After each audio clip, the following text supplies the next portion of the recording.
मी आज आपल्याला एवढंच सांगतो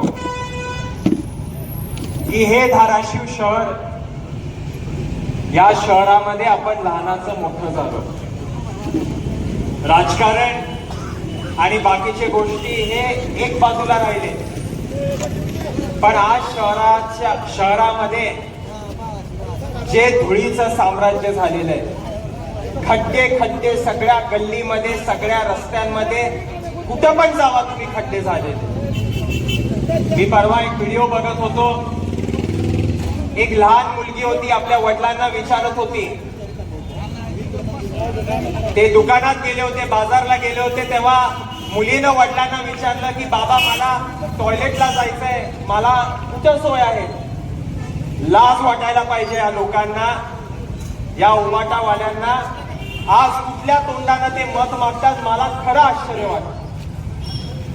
साधं शौचालय माझ्या माता भगिनींसाठी या शहरामध्ये वेगळं नाहीये.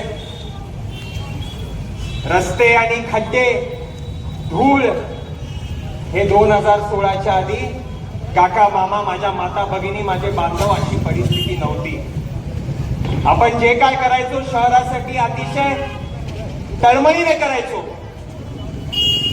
अमित भैयाचे बोलले की शहरामध्ये सोयी सुविधा असतील, रस्ते असतील, पाण्याची सोय असेल. मला तुम्ही सांगा, आपल्या धाराशिव शहरामध्ये उजनीचं पाणी यायचा काहीच संबंध नव्हता.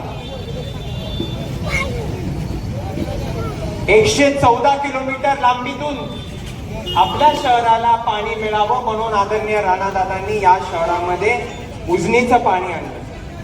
त्या प्रकल्पाला फक्त कार्यान्वित करून पुढे त्या प्रकल्पाला न्यायचंय आणि 24 तास पाण्याची सेवा आपल्या शहरासाठी करून द्यायचा शब्द हा राणादादांनी दिलेला. आज मला एवढंच आपल्याला सांगायचंय, उद्या मतदान करताना विचारपूर्वक तुम्ही सर्वांनी मतदान करणं गरजेचं आहे.